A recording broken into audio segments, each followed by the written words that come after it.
New developments in the ambush murder of a Polk County teenager.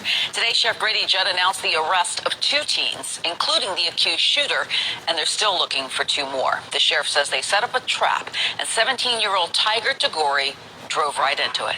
Fox 13's Ken Suarez live at the Polk County Sheriff's Office with the rest of the story. Ken. You know, it's certainly an unsettling story no matter what the age, but what we're talking about here, as you said, Cynthia, is teenagers, 16, 17 years old. That is the size of it. So when you think of teens, what do you think of? Maybe going to football games, going to the prom, innocent things like that. But the sheriff says there was nothing innocent about what these 2 teens are now charged with. Javon Berrien Jr., a junior at Bartow High. His cousin, Marcus Johnson, a junior at Fort Meade High. Both just 16 years old.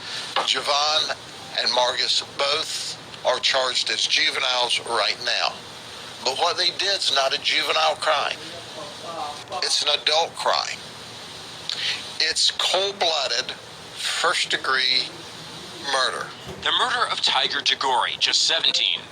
Earlier this week, detectives say Tagore drove to Gordon Heights Park outside of Bartow under the impression he was going to sell them marijuana. But the sheriff says it was a setup. They never intended to pay. When Tagore got to the park, 4 guys walked over to the vehicle. When they jerked the car door open and our victim saw that a firearm, and he said, "No, bro," or "Wait, bro," he tried to leave. And as he put the car in gear and tried to leave, that's when he was shot. A tip led investigators to Berrien's home a block away from the park, where they arrested the 2 teens. Detectives also say they discovered important evidence in the home, drugs and a gun they say was used to kill Tagore.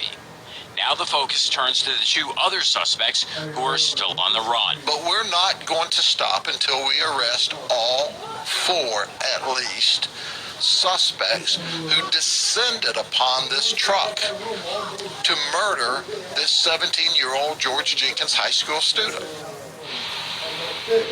So we have 2 young guys, unfortunately charged with first-degree murder at 16 years old. You have to ask who was the gunman. The sheriff didn't come out and say that Berrien was it, but he said it doesn't take a Rhodes Scholar when you find the gun that was used in his house, in his room, put 2 and 2 together. Back to you. Yeah, it's all pretty disturbing, that's for sure, especially with these ages involved. Yeah. Thank you.